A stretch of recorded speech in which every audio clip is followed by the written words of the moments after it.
So I joined the military because 9/11 happened my senior year of high school. I was a helicopter electrical environmental system specialist. I got assigned to a PJ unit, which is search and rescue. Being over there and watching like our special forces guys go out and pick someone up and bring them back, and they get to go home to their families now because of the mission we were providing.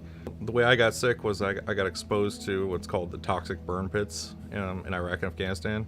Basically, they're a contractor here in the United States, and instead of following their contract and installing clean burning incinerators, they decided to just bulldoze it all into a pile, dump jet fuel on it, and burn it all off.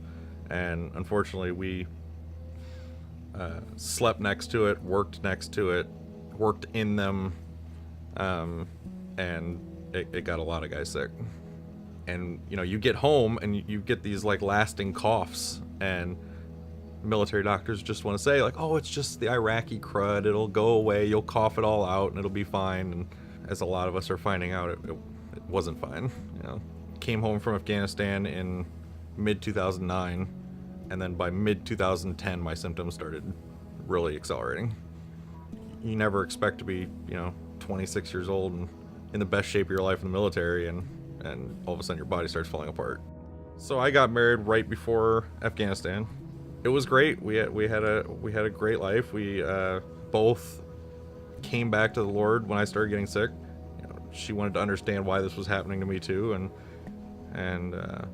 you know, unfortunately, the more and more medicated I was, and the more I ended up getting up to where I was sleeping 23 and a half hours a day every day. It just kind of tore us apart. We became more of a patient, you know, doctor-patient or caregiver-patient relationship versus a married couple. You know, we got told by doctors, countless doctors, I would never see 30 years old. The condition I was diagnosed with was I have a rare lung disease called constrictive bronchiolitis. It's where the tissue in my bronchial tubes has actually scarred closed some, so oxygen doesn't transfer well through my lungs. We both had prepared for my life to end. Relearning how to live was tremendously harder than accepting that I was going to die. The lowest point in my life would be that I got out of the hospital in August 2017. Ex-wife and I filed for divorce in September, right when I got out. Things got so bad that I tried to kill myself. I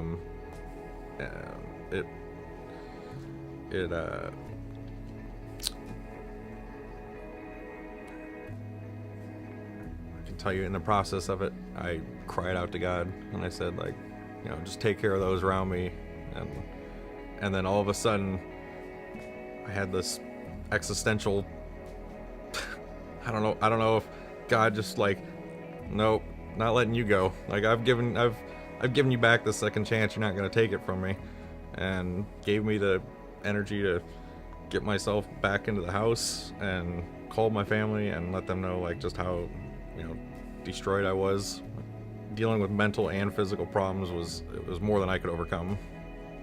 I came back home and found CedarCreek because I Googled my mom's house, and I Googled churches near this address, and the first one that came up was CedarCreek. And I went onto the website and watched the video, and I was like thoroughly impressed. I went in there and I rolled into the back of the auditorium in there and just sat there. I was like, what is happening? Like, what is this church? Like, everybody started with saying like, you know, hey, you should really go through Growth Track. It kind of can get you on your path and see where you're at. And my big thing is I'm very social, but I don't get out of my house very often.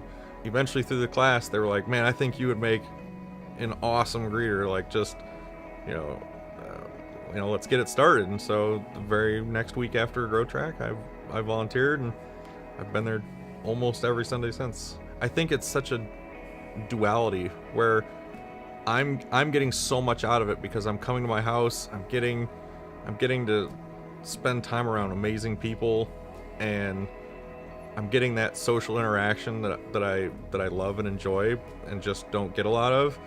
I think kind of in return, they see that if somebody in a chair and on oxygen can come out and greet every Sunday, it can really motivate someone to want to help or serve in some way themselves.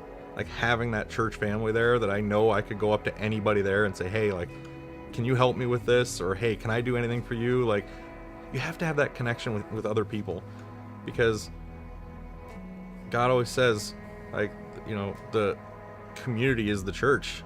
It's not the building we're in. It's the people in the church that make the church what it is.